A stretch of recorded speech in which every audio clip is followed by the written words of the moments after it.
Apakah sombong termasuk fitnah? Betul itu, Pak. Sombong termasuk fitnah, sahih.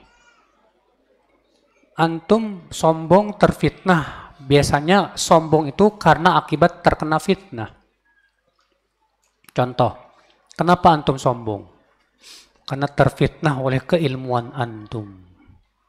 Merasa ilmu antum sudah hebat, jadi apa? Meremehkan orang lain. Berarti antum terkena fitnah. Terfitnah oleh keilmuan yang Masya Allah. Kenapa antum sombong? Rupanya terfitnah oleh harta antum yang banyak. Sehingga melihat orang miskin antum remehkan. Itu berarti antum terkena fitnah, saudaraku sekalian.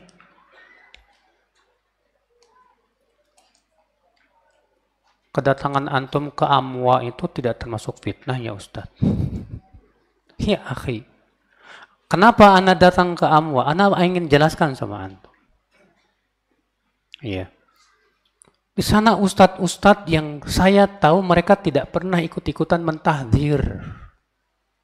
Dan mereka sendiri sudah jelas mengatakan tidak setuju dengan yang namanya Ustadz Dzulqarnain itu. Tidak setuju mereka dengan tahdziran itu. Iya. Dan mereka semuanya alhamdulillah di atas akidah salaf. Jangan diratakan semuanya yang ada di sana itu sama, nggak bisa, Pak. Sebab kalau kita sama ratakan zolim kita namanya, Pak. Dudukan pada tempatnya masing-masing. Subhanallah ya akhal Islam. Teman-teman ketika melihat anak ke Amwa itu, Pak, ribut sama sesungguhnya. Seakan-akan anak mau gabung sama mereka. Loh, mereka sendiri yang datang ke rumah. Mereka yang telepon. Mereka yang bilang. Dan mereka jelaskan segamblang-gamblang mauqif mereka terhadap fitnah tahdzir itu. Bahwa mereka tidak setuju dengan tahdzir-tahdzir terhadap roja dan yang lainnya. Ustadz-ustadz roja. Terus masa gara-gara itu anak jauhi? Zolim dong anak. Iya. Yang anak tahu orangnya Masya Allah tidak pernah mentahdzir, tidak pernah ikut-ikutan, dan juga dia tidak setuju dengan tahdzir yang ada, terus anak jauhi. Menurut antum zolim enggak? Hah? Enggak zolim? Hah? Anak jauhi mereka termasuk zolim enggak? Zolim dong. Itu artinya menempatkan bukan pada tempatnya. Tapi kan di situ ada, ya akhi, ya, Masjid Amwa itu masjid umum. Masjid punya masyarakat, bukan milik mereka itu. Cuma kemudian DKM-nya alhamdulillah udah mulai apa? Ngaji. Mulailah kemudian datang di situ.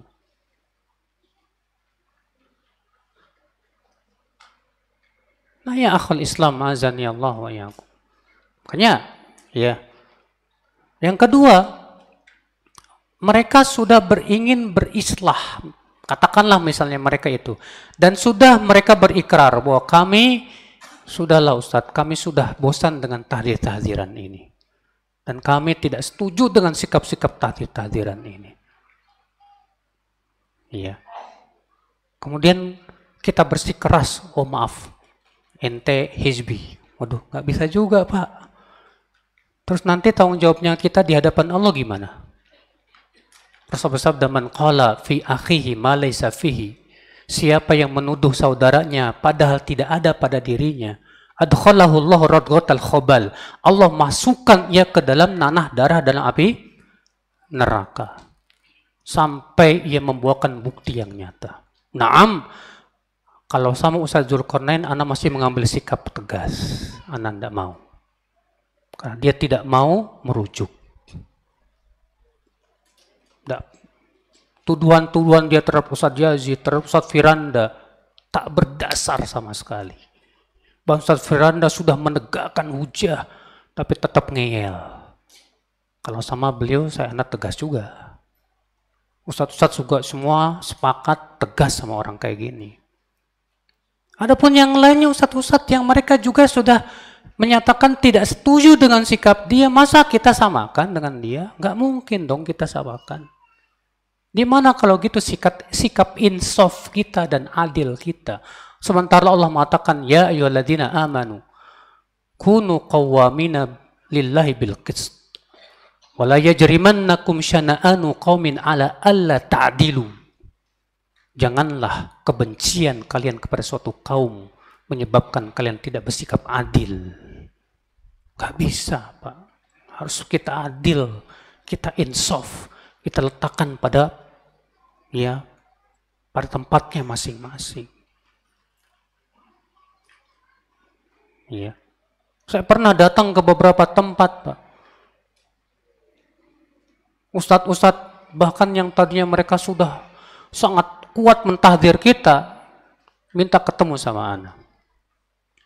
Dia bilang, ana sudah rujuk, ana sudah taubat sama Allah, ana tidak mau lagi, tidak mentahdir lagi, dan tidak setuju dengan tahdir-tahdiran yang ada. Ahlan wa sahlan, kata ana. Iya. Masa orang kayak gini langsung kita jauhi? Oh, enggak bisa. Ente sekali ahli bid'ah, tetap ahli bid'ah. Sekali ditahdir, wah nggak bisa begitu, Pak. Bukan seperti itu manhaj salaf. Kalau ada orang memperlihatkan taubat, kata Syekhul Islam Taimiyah apa? Maka tidak boleh diberikan sanksi. Tidak boleh diberikan apa? Sanksi. Tuh lihat. Iya. Apakah berarti antum tidak menghormati Ustadz Yazid? Ana sangat menghormati guru ana Ustadz Yazid. Tapi tetap kita pun harus bersikap apa? Adil dan insaf. Iya. Meletakkan semua pada tempat masing-masing. Nah, demikian Allahu a'lam.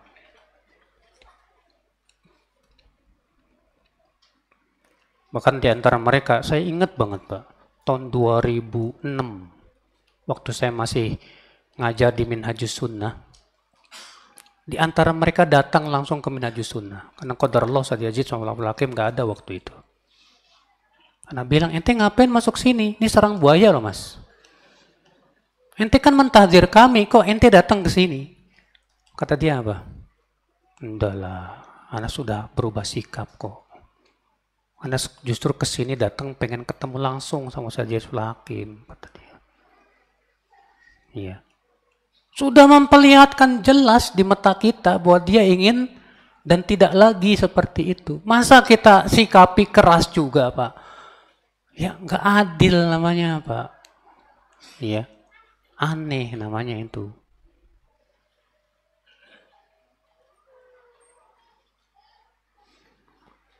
Tapi kayaknya kalau masuk fitnah hidup jadi seru, Ustadz. Seperti Why of the Adventure. Wow. Kalau jadi orang garis lurus hidupnya jadi lurus aja. Nggak ada petualangan. Ya akhi, kalau antum petualangannya di rimba silahkan, nggak masalah. Tapi petualangan antum dalam dunia fitnah, siapa yang jamin antum mati di atas sunnah? Ayo. Kalau antum matinya di atas fitnah, neraka masalahnya.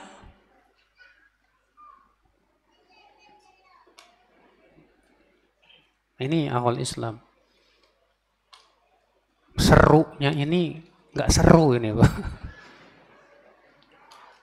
Justru dengan adanya fitnah jadi seru.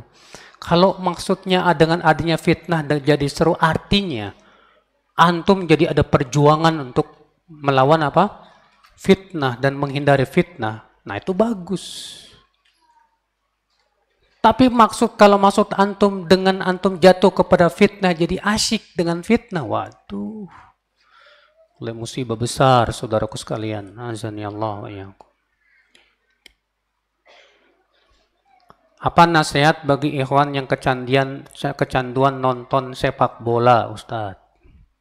Pertama, ya, Para ulama mengatakan pada asalnya memang masalah ini hukumnya halal saja. Kalau kembalikan hukum, asal selamat tidak melihat aurat dan tidak di situ terlihat auratnya, paha. Yang kedua, kalau tidak melalaikan. Kalau sudah melalaikan, maka ini tidak boleh.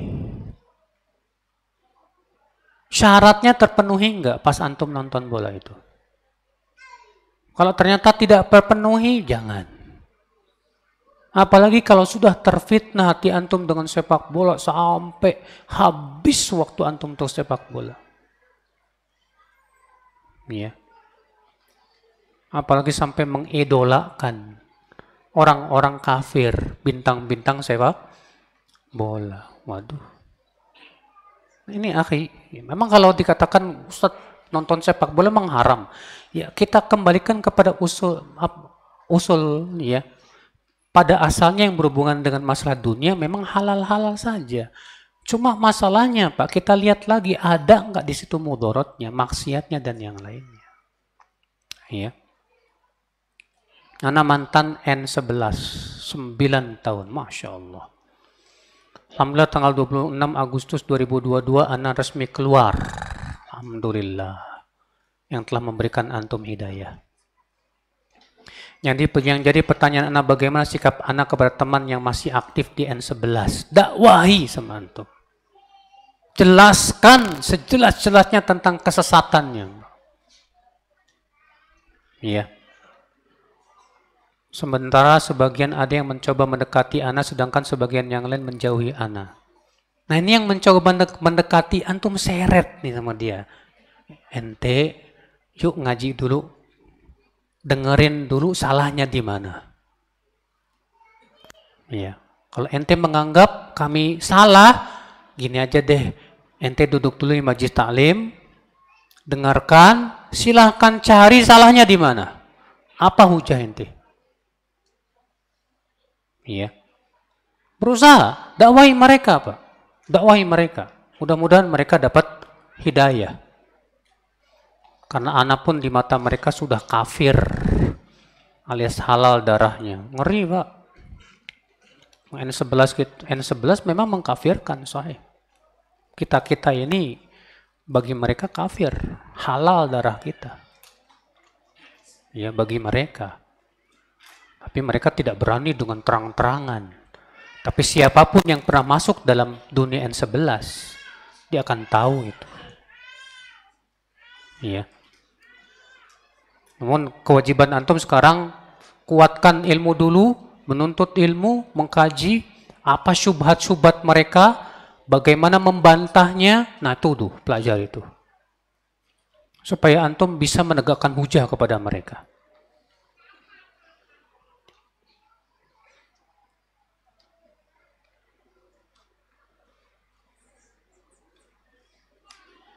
Bagaimana ketika kita tinggal di kota yang kecil dan ada 2 yayasan? Masing-masing yayasan mengadakan kajian di hari dan jam yang sama. Ini yayasannya sama-sama Ahlus Sunnah apa enggak nih? Kalau yang satu yayasan Ahlus Sunnah, yang satu yayasannya bukan Ahlus Sunnah, ya biasanya pasti akan terjadi. Yang musibah itu kalau dua-duanya ustadznya juga sama lagi. Gimana coba? Saya pernah dakwah di daerah mana itu? Saya lupa. Itu sampai 7 yayasan, Pak. Kotanya kota kecil. 7 yayasan itu saling menjelek-jelekan satu sama lainnya, saling mentahdir dan berusaha. Dan anehnya Pak, yang ustadz yang diundang ustadz kita juga 7 yayasan itu.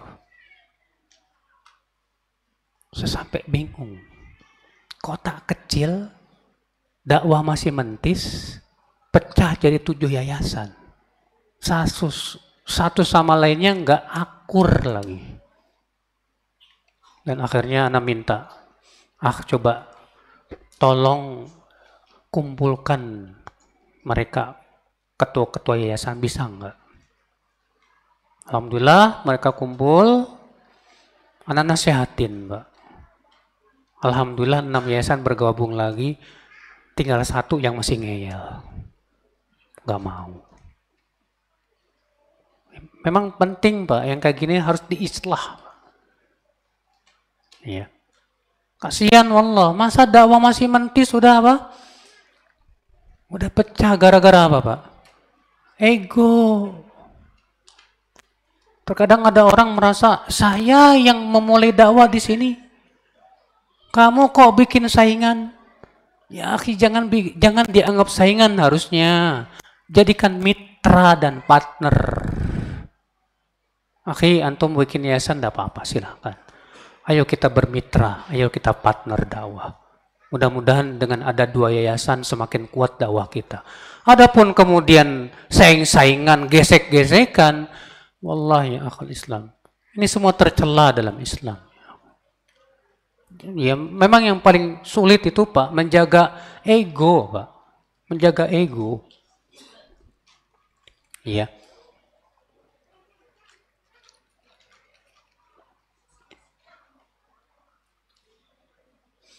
Seorang penceramah yang pernah ikut kelompok yang terkena fitnah harus mengiklankan taubatnya, baru beliau boleh diambil ilmunya.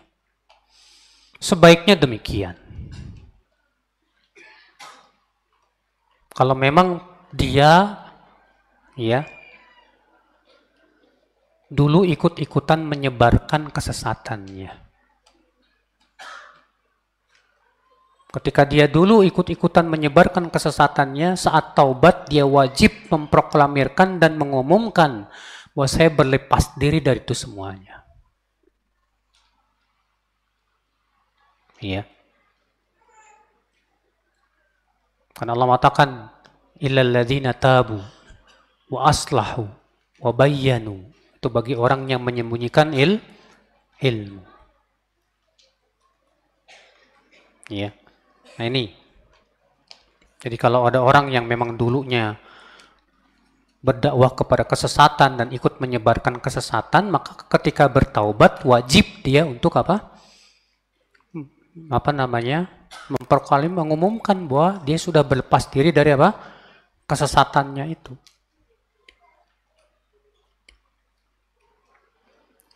Bagaimana demonstrasi menurut Ustadz? Akhi, bukan menurut anak, ini fatwa ulama.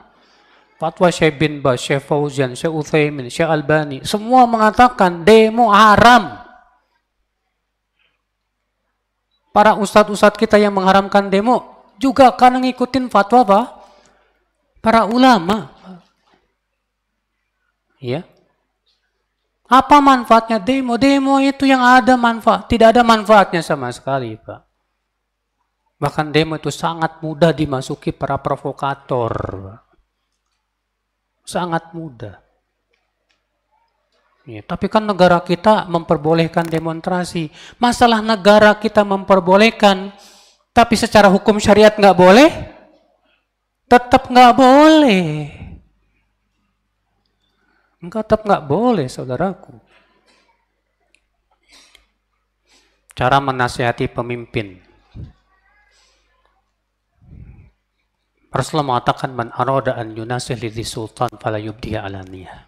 Siapa yang ingin menasihati penguasa, janganlah terangan. Wal ya'khudh biyadih, ambil tangannya. Wal yakhlu bih, nasihati secara rahasia dengan dia.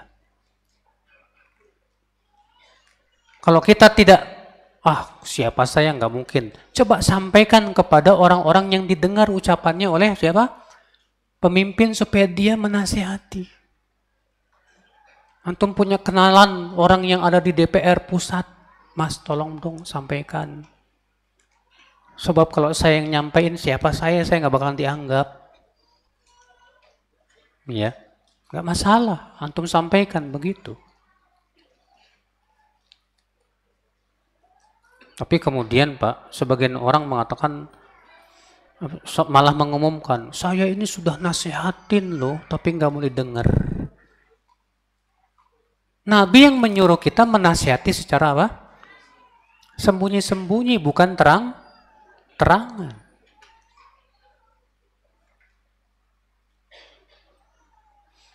Ustadz, mengenai ayat Al-Quran yang mengenai orang mukmin, Nasrani, Yahudi yang beriman bakal masuk surga, bagaimana cara menafsirkan ayat ini? Itu maksudnya kata Imam At-Tabari, yang dimaksud dengan ayat surat Al-Baqarah 62 itu orang Yahudi, orang Nasrani, orang Sabi'in, yang mereka beriman kepada Nabi mereka sebelum Rasulullah SAW diutus. Adapun setelah Rasulullah diutus, kewajiban mereka mengikuti Rasulullah Sallallahu Alaihi Wasallam. Itu yang dikatakan Imam At-Tabari dalam tafsirnya. Bisa dirujuk sama antum. Ya.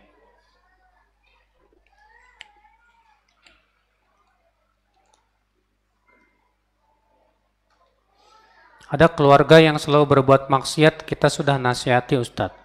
Tapi berbuat lagi. Tapi kini kita menjauhinya. Apakah menjauhinya malah fitnah atau gimana ya Ustadz? Akhi,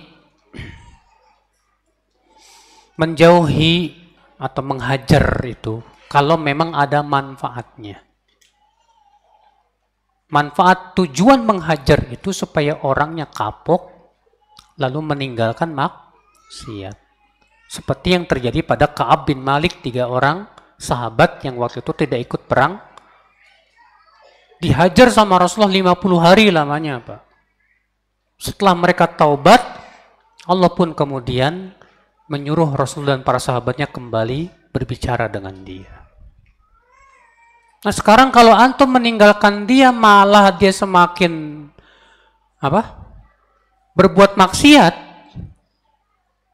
berarti hajar antum tidak tepat sasaran namanya. Karena tujuan hajar itu untuk memberikan hidayah, Pak. Kata Ibnu Qayyim, hajar itu seperti obat. Obat kalau overdosis kira-kira nyembuhin apa malah menimbulkan penyakit lain, Pak?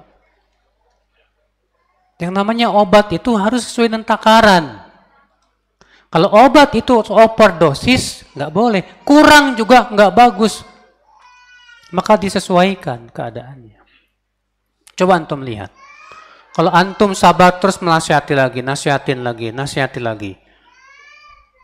Mungkin suatu ketika setelah antum nasihatin 100 kali baru dapat hidayah, alhamdulillah. Antum tahu Nabi Nuh mendakwahi kaumnya berapa? 950 tahun, bayangkan. Antum baru 2 kali nasihatin udah hajar, aduh. Nabi Yunus meninggalkan kaumnya karena nggak mau beriman. Sudah dinasihatin sama Nabi Yunus, kesal Nabi Yunus, pergi meninggalkan kaumnya. Allah berikan sanksi, dimakan ikan paus. Iya. Makanya, akhi, kita yang ingin menasihati itu memang harus siap. Orang yang ingin mengingkari kemungkaran, kata para ulama, harus punya 3 sifat.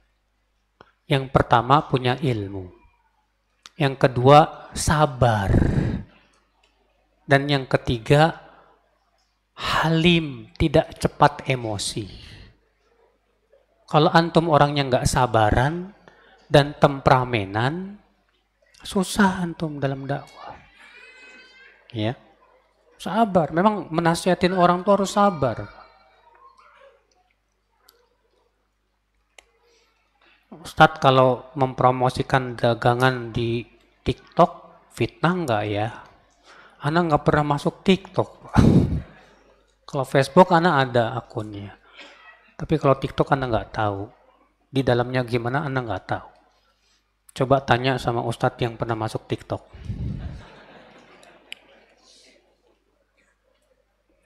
Kalau antum melihat ini cuma promosi dagangan aja kok Ustadz. Cuma dagang. Dan Ana nggak ngikutin kok yang ada cuma mempromosikan aja. Ya silakan. Kalau antum memang mampu untuk menghindar fitnah-fitnah yang ada di sana. Nazar akhwat boleh nggak ya menunjukkan senyuman? Waduh, itu fitnah banget. Apalagi akhwatnya yang tersenyum. Waduh. Iya. Tujuan daripada nazar itu untuk sebatas melihat cocok apa enggak. Antum tertarik apa enggak. Udah. Itu pun kata Syekh Utsaimin, nazar itu khusus bagi mereka yang sudah kuat ingin menikahinya. Adapun kalau tidak ada niat menikahinya, kata Syekh Utsaimin, tetap tidak boleh. Ya.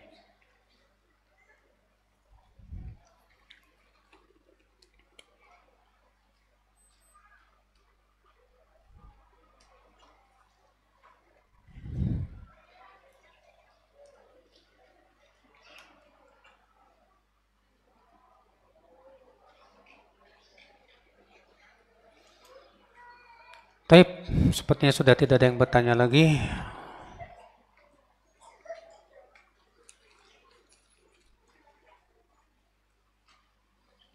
Ana baru saja belajar dan hijrah ke manhaj salaf. Dalam keluarga Ana sendiri yang alhamdulillah diberi Allah hidayah sunnah. Kadang begitu banyak hinaan dan terkadang sedikit fitnah yang terlontar pada Ana. Belum lagi orang tua juga sangat awam, Ustadz. Lantas bagaimana sikap Ana kepada mereka? Terkadang iman ini goyah jadi masih mengikuti mereka. Jika saya ngomong sedikit tentang ilmu di mana salaf yang Ana tahu, mereka sedikit tidak percaya. Ya. Kewajiban antum sekarang adalah yang pertama, sibukkan dengan mendatangi majlis-majlis ta'lim.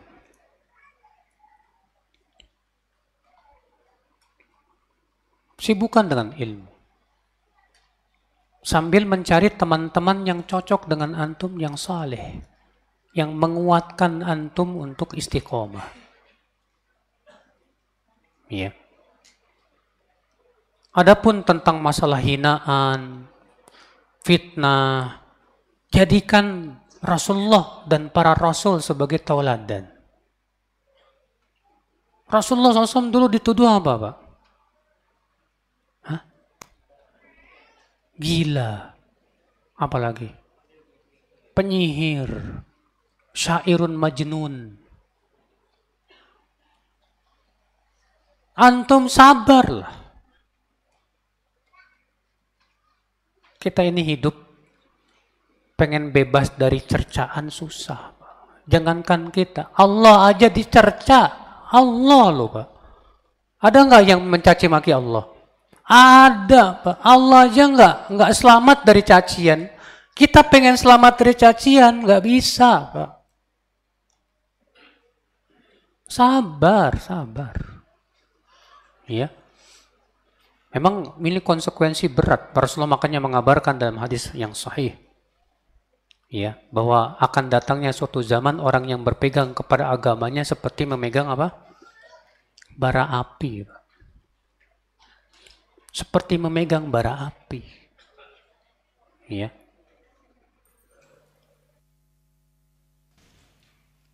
Mohon nasihatnya kepada kami para penuntut ilmu yang terkadang berlebihan dalam berdakwah melalui media jejaring sosial, yang terkadang berkata tanpa ilmu dan menimbulkan mudorot dalam citra dakwah salaf. Ini Pak, terkadang antum, wah saya ingin berdakwah, bikin situs. Bikinlah antum situs di situ. Antum kan kemudian bikin artikel, banyak artikelnya di situ. Datanglah orang berduyun-duyun ke artikel antum, ke situs antum. Dan orang menganggap antum ini ustadz, Masya Allah. Mulai di situ ada dibuka sama antum rubrik tanya jawab. Mulai ya tanya jawab. Disitulah setan akan masuk ke hati antum. Masya Allah, antum ilmunya sudah tinggi. Masya Allah, antum sudah selevel dengan Ustadz Fulan wa Fulan. Padahal, ya barangkali artikel yang antum ambil itu bukan dari antum, tapi ngambil dari yang lain, nyatut. Tapi terkadang karena ingin disebut bahwa artikel ini buatan dirinya, dihilangkan tuh dari mananya. Supaya kelihatan bahwa ini adalah buatan dirinya, padahal buatan bukan dari dirinya. Nah kan susah, mulai jadi mudallis dalam bahasa ilmu hadis. Iya. Nah, akal Islam azani Allah, hati-hati di situ. Bukannya saya mengatakan tidak boleh Anda berdakwah di jejaring sosial, tapi hati-hati. Jangan sampai seperti itu akhirnya menyeret kita kepada apa? Nah, akhirnya kita sibuk mendakwahi orang, tapi kita pun lupa untuk menuntut ilmu, bersimpuh di majelis para ulama.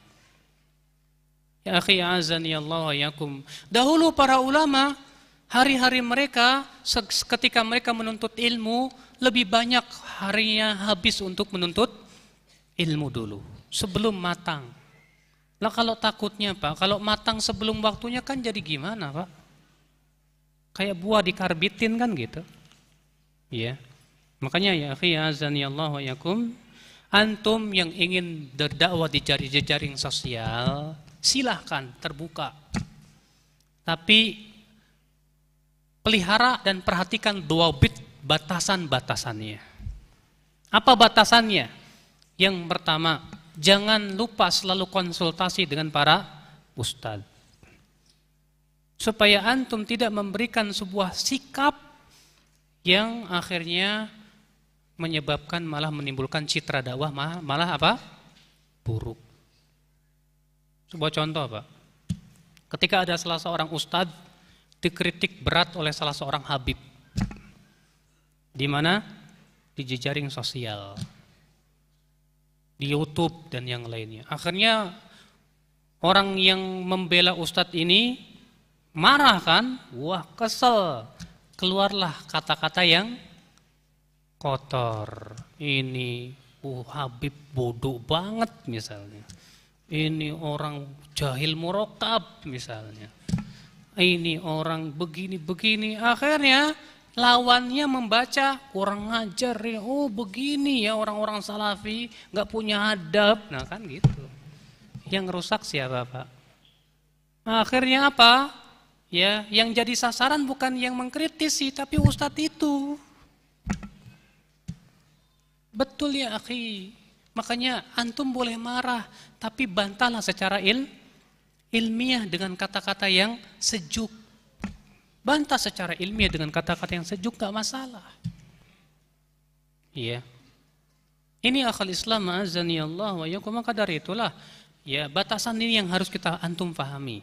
Apapun yang antum hendak bersikap di mana di internet, setidaknya antum musyawarlah dulu. Ya dengan para ahli ilmu. Allah berfirman wasyawirhum fil amr, dan ajaklah mereka bermusyawarah kata Allah Subhanahu wa taala. Ya. Yang kedua, jangan menyibukkan antum dari menuntut ilmu. Akhirnya antum pun ya karena saking asyiknya di jejaring, akhirnya atau antum hanya sebatas nukil sana nukil sini dan yang lainnya. Sementara untuk bersimpuh di hadapan ustadz-ustadz yang memang mumpuni, antum akhirnya malas. Kenapa? Karena antum sudah dipanggil ustadz di jejaring sosial itu. Ustadz di dunia maya. Iya. Mohon nasihatnya Ustadz kepada akhwat yang masih mengupload fotonya di media Facebook. Karena anak takut bisa merusak citra dakwah salaf. Ya betul. Kayaknya akhwatnya lagi cari ikhwan. Udah lama nggak laku-laku. Nggak ada yang datang, akhirnya terpaksa deh iklan. Nggak bagus atuh. Iya. Maka dari itu akhwat berhati-hatilah ya. Ya kalau memang ya ada sebagian ikhwan atau ikhwat, kalau memang ada akhwat-akhwat yang memang dia belum belum dapat jodoh, bantulah untuk mencarikan jodoh. Tapi jangan sama ustadz. Jangan sama anak, jangan. Kalau anak ya nggak mau disibukkan kayak gituan. Ya, soalnya terkadang ada datang minta rekomendasi, Ustadz tolong carikan akhwat gini-gini. Anda nggak tahu siapa dia. Ya, akhirnya malah kecewa. Yang disalahin siapa? Aneh deh. Ya. Nah, antumlah yang saling membantu teman-teman antum. Antum punya teman jejaka mau nikah, susah cari akhwat. Coba hubungkan, ada beberapa kali Ustadz ya, atau istrinya punya kenalan akhwat-akhwat. Coba ya diamprokin gitu, gimana caranya supaya saling ya membantu di antara kita. Ya.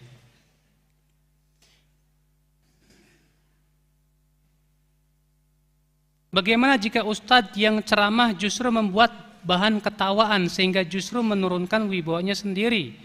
Seperti acara-acara TV, sang Ustadz berfungsi sebagai artis atau menyampaikan dakwah sekaligus berusaha membuat lelucon yang menyebabkan jamaahnya tertawa terbahak-bahak. Kan namanya juga televisi, Pak. Kalau Ustadznya kayak kita-kita yang serius, qala Allah, qala Rasul, qala sahabat, nggak laris televisinya. Antum tahu nggak, Pak? Ya, saya punya teman, dia pernah kerja di salah satu stasiun televisi terkenal.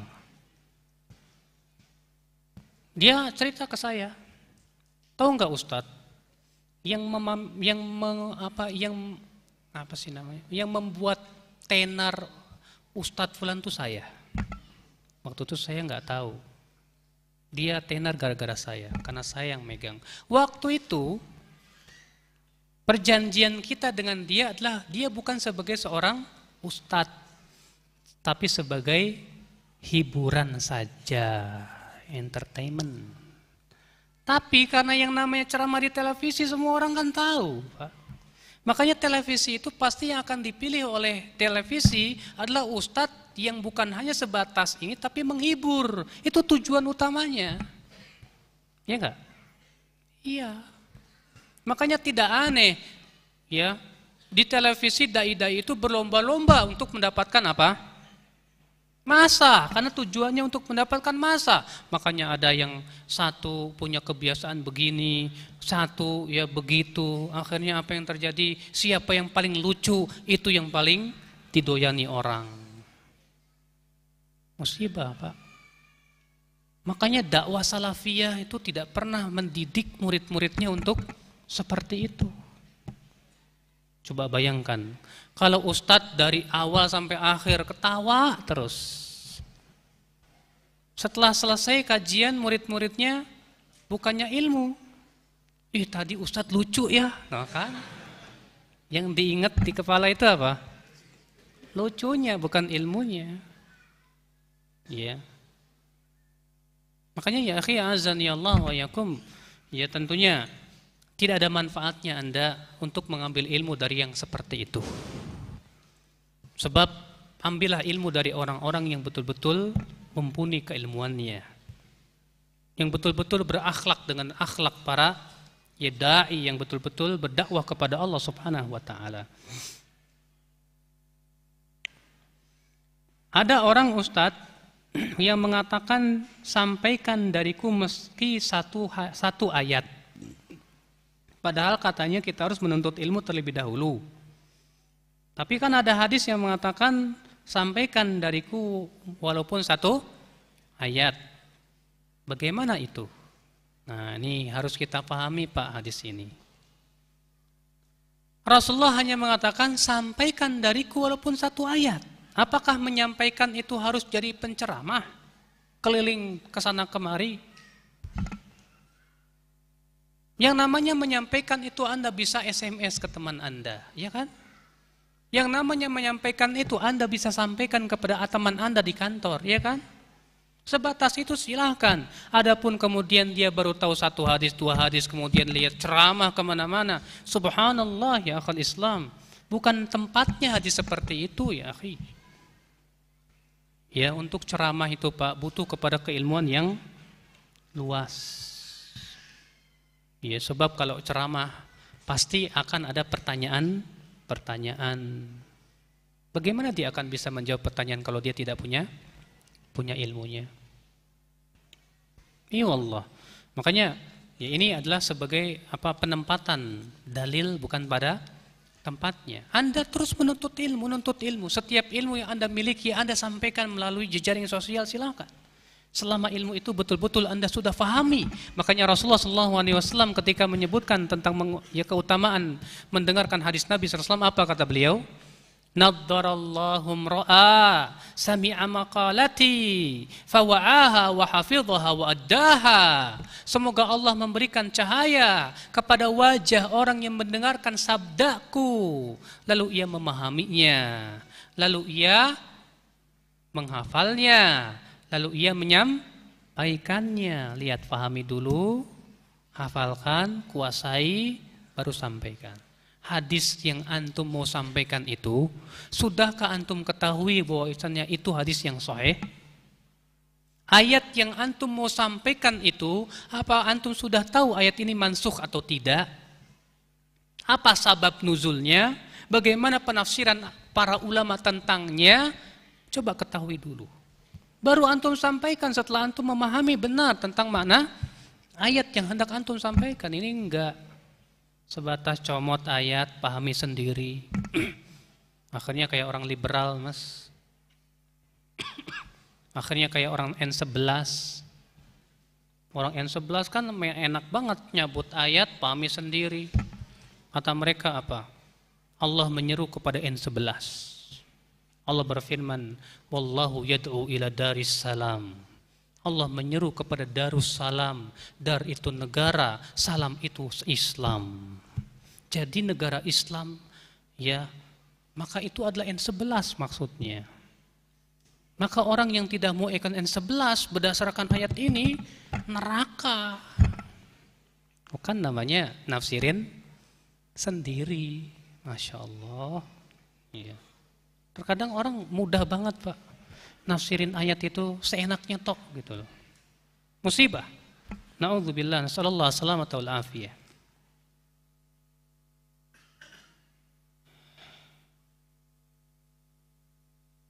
Ustadz, kalau ngomongin kebaikan seorang ustadz, termasuk ghibah enggak Ustadz? Ya.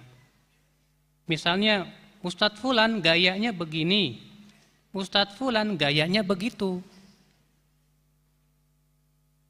Gaya itu apa sih maksudnya? Cara menyampaikannya. Ustadz Fulan kalau nyampein, aduh bikin ngantuk. Saya tanya, kekurangan bukan itu? Kekurangan apa kelebihan? Kekurangan, ghibah. Iya. Betul memang bikin ngantuk, tapi yang bikin ngantuk itu karena antum kurang mendengarkan.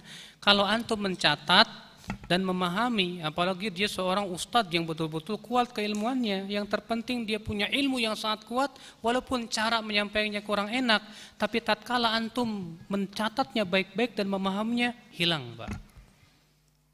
Apalagi kalau antum duduk di majelis para masyaikh di Saudi, nggak ada yang ceramahnya wah gitu kan. Kalau mereka datar aja, innal hamdalillah nahmaduhu wa nasta'inuhu wa nastaghfiruh. Mana. Antum lama-lama gitu. Iya. Tapi kalau antum memang jiwa penuntut ilmu, yang antum lihat itu bukan gayanya, tapi ilmu yang ia sampaikan, manfaat besar sekali ini. Makanya dilihat antum para penuntut ilmu di Saudi itu, ya, semua perkataan masyayikh ditulis sama dia. Tak tertinggal satu kata pun ditulis semuanya sama dia. Gak ada yang ngantuk. Kalau di Indonesia milah-milah.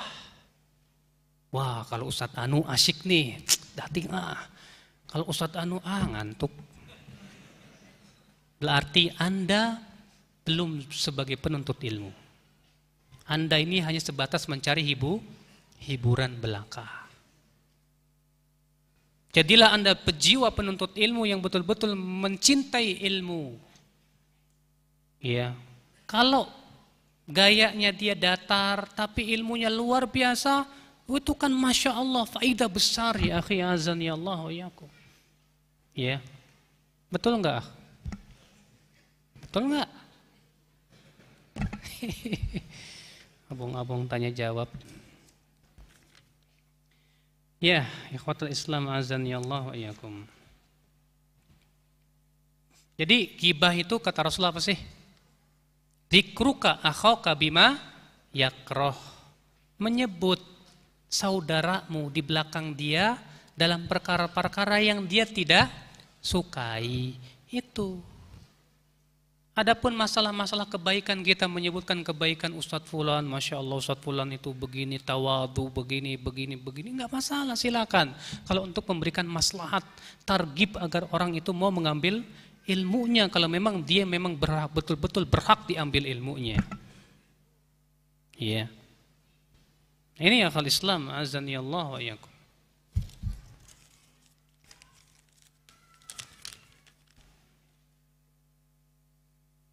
Bagaimana dengan memperlihatkan muka manis di depan orang musyrik, sementara hati kata jengkel? Apa itu bukan munafik, Ustadz? Akhi, kalau di zaman kita umat Islam kuat, nggak masalah. Tapi ketika umat Islam lemah, antum ya bersikap melotot sama orang kafir gitu, orang kafir tambah sebel sama umat Islam tuh. Semakin buruk citra Islam. Makanya akhi, memang betul pada asalnya kita harus barok terhadap orang kafirin. Tapi ketika barok dan sikap ya keras kita itu tidak ada manfaatnya, malah menimbulkan mudarat yang lebih besar, pada waktu itu tidak disyariatkan. Lihat kita kepada apa? Kaidah syariat, jangan sebatas apa? Tapi kan Ustadz, kita harus baro sama kaum musyrikin. Inilah akibat daripada kurangnya ilmu. Betul Pak. Kalau sikap Anda keras terhadap orang kafirin dan itu manfaat, silahkan. Tapi kalau di zaman sekarang Pak, ketika umat Islam itu butuh kepada akhlak yang mulia, sehingga citra umat Islam di hadapan umat yang lainnya itu akan terlihat indah dan bagus. Coba lihat ya, ketika ada mau bangun gereja, umat Islam langsung rame-rame demo, bahkan menghancurkan gereja itu. Iya. Maka apa yang terjadi? Mereka orang-orang Nasrani berpikir, ini kesempatan emas kita dapat dana dari luar. Akhirnya ketika umat Islam demo, ya mereka pun pasang badan. Sengaja supaya dia disakiti. Ayo sakiti saya. Tapi mereka sudah siap kamera. Betul, terjadilah sikap kekerasan terhadap orang Nasrani. Tapi dikamerakan, masuk televisi, terdengar ke dunia barat. Akhirnya apa? Mereka pun berlomba-lomba membantu saudaranya yang ditindas di negeri Islam. Mengucur dana sebesar-besarnya. Yang kalah siapa? Yang salah siapa Pak? Makanya ya akhi azani Allah, sekali lagi Pak ya, hukum asal demikian. Tapi ketika ada maslahat yang lebih besar, bisa boleh. Sudah saya sebutkan tadi perkataan Abdullah bin Umar, bahwa kami berseri-seri wajah kami kepada suatu kaum yang hati kami sendiri melanat mereka, karena kami takut kalau Allah datang telungkupkan wajahnya ke dalam api neraka. Karena memang kita berdakwah tujuannya untuk memberikan hidayah kepada manusia. Iya, itu akal Islam, azani Allah wa iyyakum.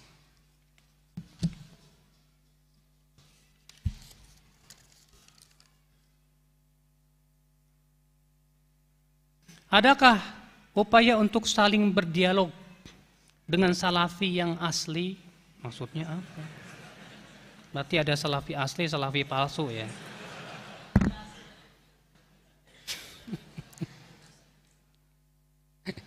Saya nggak tahu apa maksudnya salafi asli ini.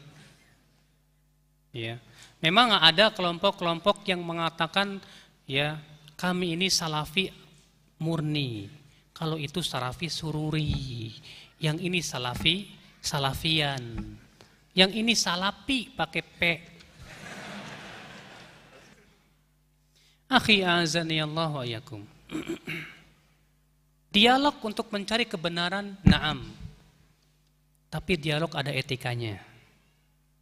Ada apa? Etikanya. Yang pertama, tujuannya memang harus betul-betul mencari kebenaran, bukan mencari kemenangan. Yang kedua, upayakan tidak di hadapan khalayak. Upayakan tidak di hadapan khalayak umum. Karena itu sama aja bohong, Pak. Yang namanya khalayak umum itu kan isinya orang-orang awam. Yang menang disorakin, yang kalah diteriakin, kan gitu. Makanya di sini, ya, azani Allah, ya, dialog, silakan. Kalau memang ada orang yang ingin menyampaikan ya kebenaran atau mengkritik kita misalnya, kita senantiasa membuka pintu dialog bagi mereka yang ingin menyampaikan kritikan-kritikan. Silakan, memang kita salah, kita siap untuk rujuk kepada kebenaran. Ya, kalau memang kami betul-betul di atas kesalahan. Adapun masalah perbedaan ijtihad, maka masalah ijtihadiyah tidak boleh, kata Ibnu Qayyim, saling memaksakan satu sama lainnya. Sebuah contoh misalnya menilai yayasan ini sururi apa bukan. Kemudian bagaimana bermuamalah dengan yayasan ini. Ya, kalaupun toh dikatakan yayasan ini misalnya sesat, kemudian kita bermuamalah dengan ada tujuan-tujuan yang sifatnya maslahat untuk mengingatkan dia ataupun yang lainnya. Ya, yang memang sifatnya lebih maslahatnya besar. Kenapa tidak? Terkadang ini adalah sebuah masalah ijtihadiyah.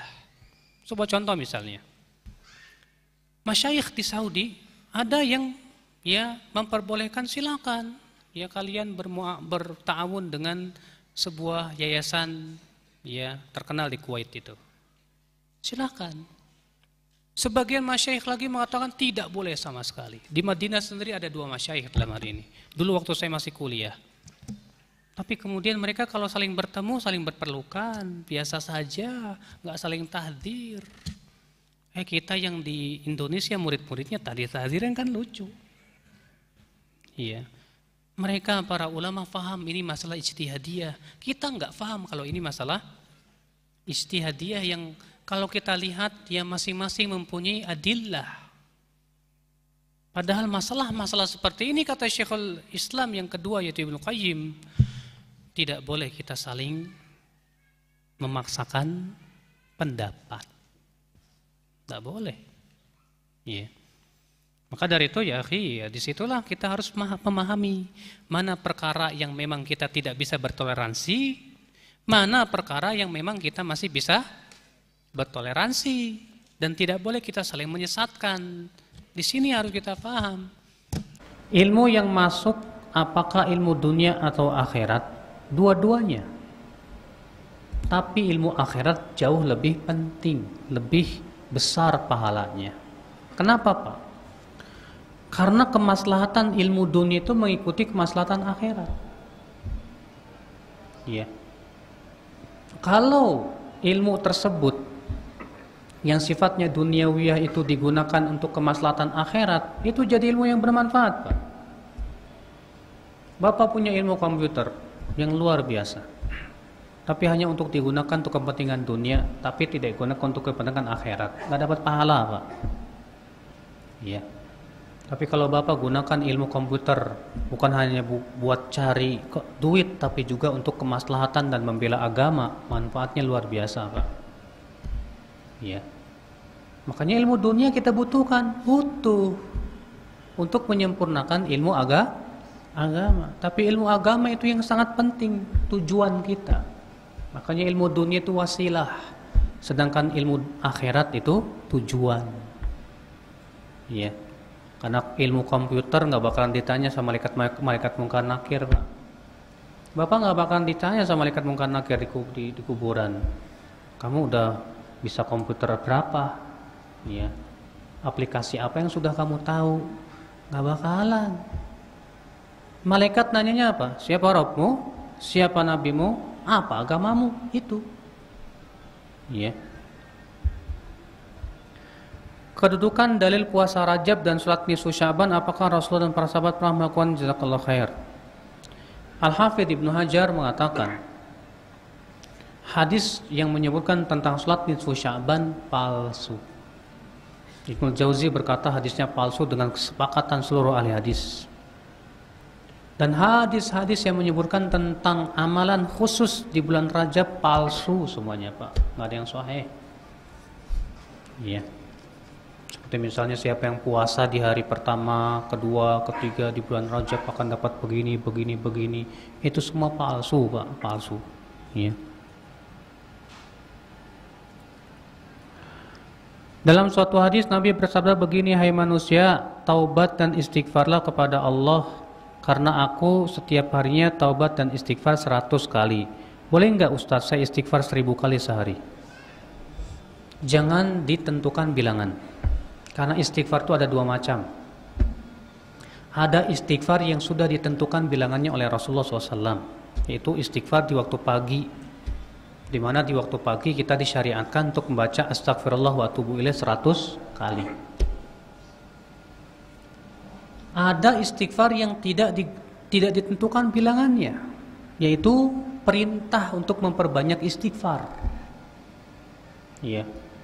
Maka yang seperti ini tidak boleh ditentukan bilangannya, 1000, 2000, nggak boleh. Dengan keyakinan bahwa itu ada keutamaan tertentu, nggak boleh. Maka sebanyak-banyaknya pakai istighfar kepada Allah Subhanahu wa Ta'ala. Iya. Apa sih Ustadz hikmah dari sabar? Hikmah dari sabar itu besar, Pak, besar. Apa itu hikmah dari sabar? Iya. Supaya yang pertama manusia menjadi sempurna dengan kesabaran.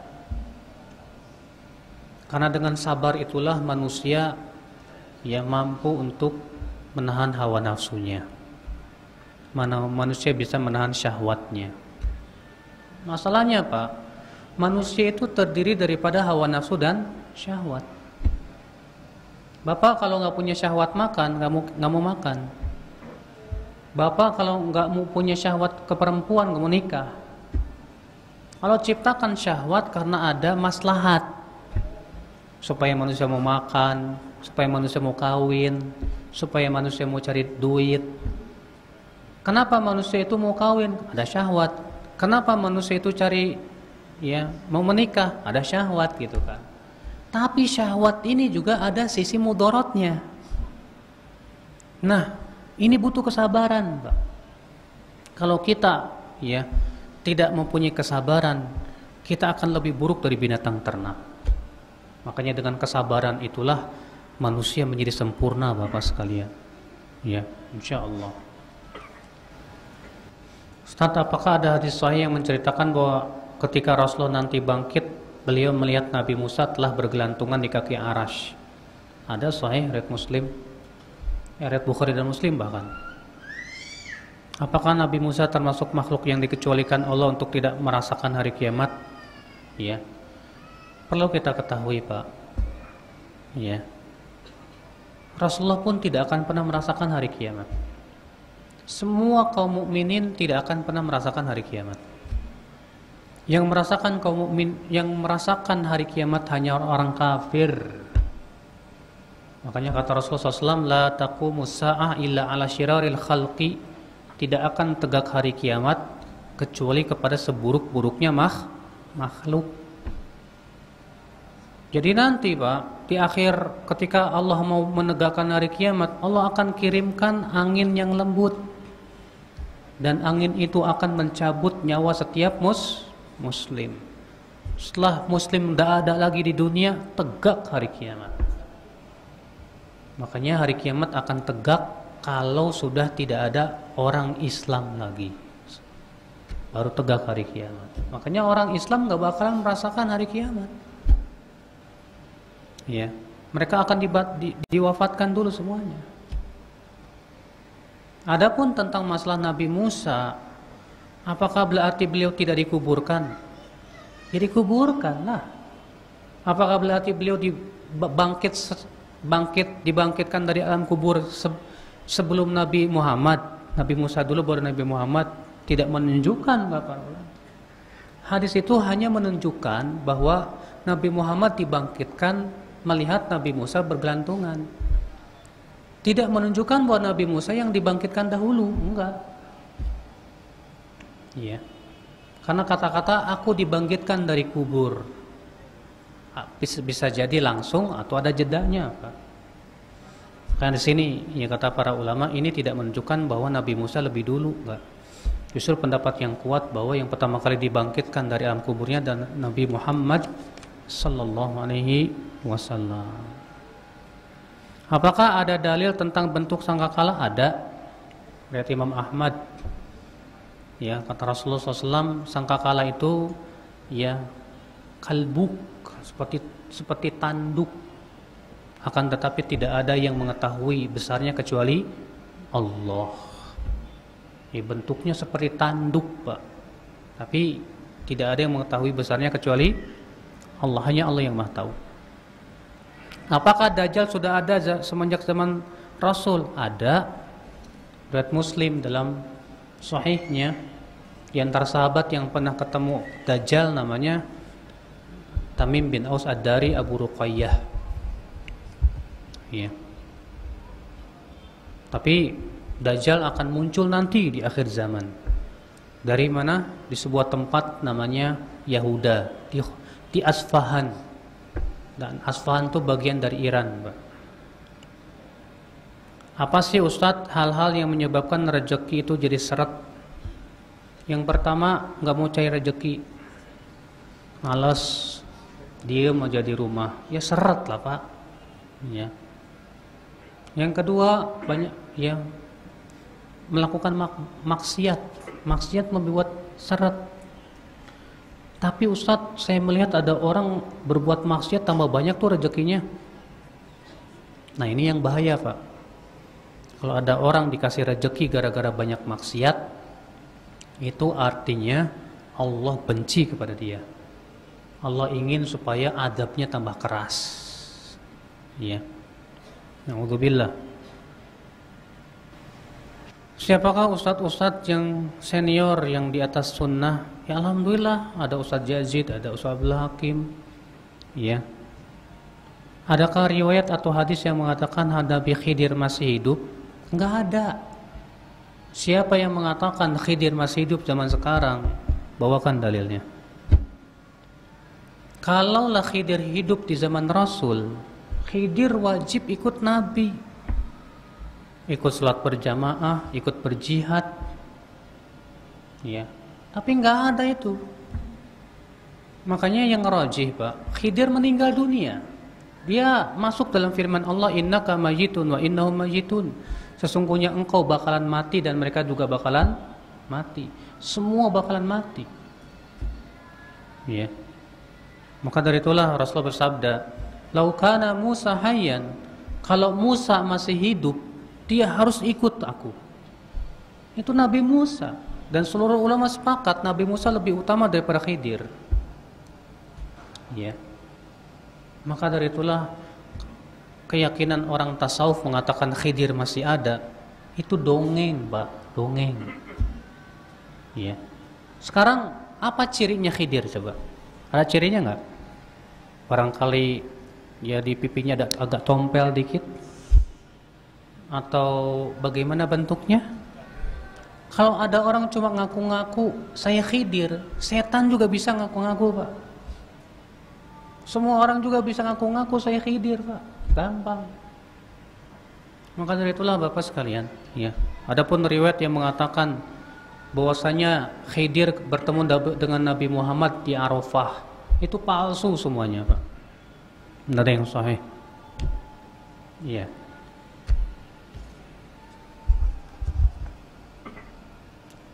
Bagaimana caranya mengkompromikan bahwa Allah tidak bersatu dengan makhluknya, sedangkan Allah di awal dan akhir, sehingga dalam proses penciptaan sesuatu dari tidak ada menjadi ada tidak terlepas dari zat Allah. Apakah ana tanya Ustaz, ana masih belum paham. Pak, Allah menciptakan sesuatu bukan dari zatnya, tapi Allah menciptakan sesuatu itu dengan ucapan kun, jadilah, langsung jadi. bukan berasal dari zatnya sama sekali. Nggak ada dalilnya seperti itu. Ini keyakinan tasawuf yang mengatakan bahwa semua yang ada di dunia itu adalah zat Allah. Gara-gara itulah Ibnu Arabi dikafirkan oleh Imam Ghazali. Di mana Ibnu Arabi berkata, anjing dan babi itu hakikat zat Allah. Oh, dikafirkan oleh Imam Ghazali, Pak. Ya, jelas kufur itu, Pak. Allah menciptakan segala sesuatu bukan berasal dari zatnya, tapi dengan kalimat kun, jadilah. Maka dia pun jadi. Hanya Allah yang Maha tahu terbuat dari apa, hanya Allah yang tahu. Ya. Dan bagi Allah itu mudah sekali, Bapak sekalian. Dan Allah, Bapak sekalian, jauh dari makhluk-makhluknya. Allah bersemayam di atas arasy-Nya. Makanya keyakinan orang tasawuf mengatakan, katanya Pak, Allah ya bersatu dengan makhluk. Ini aneh. Bapak pernah belajar ilmu kimia nggak, Pak? Dalam ilmu kimia, persenyawaan dua unsur itu tidak lepas dari tiga keadaan. Imma unsur A ikut unsur B, atau unsur B ikut unsur A, atau membentuk unsur yang baru. Ya, contoh misalnya hidrogen dan oksigen ketika bertemu air. Sekarang kalau unsur Allah dengan unsur manusia bersatu, imma unsur Allah ikut unsur manusia. Konsekuensinya berarti Allah makan, minum, kawin dan yang lainnya. Batil. Atau unsur manusia ikut unsur Allah. Konsekuensinya manusia nggak makan, nggak minum, nggak kawin, tapi kenyataannya paling doyan makan, kan gitu. Atau membentuk manusia setengah dewa, ya, setengah Tuhan maksudnya. Nggak ada bentuk baru, ya. Manusia setengah Tuhan, nggak ada. Itu dalam ilmu kimia, makanya kata Syekhul Islam, ya, persatuan antara unsur Allah dengan unsur manusia itu mustahil secara akal dan dalil. Secara akal jelas nggak masuk di akal. Secara dalil Allah tegas mengatakan Allah bersemayam di atas arasy-Nya, jauh dari makhluk-makhluknya.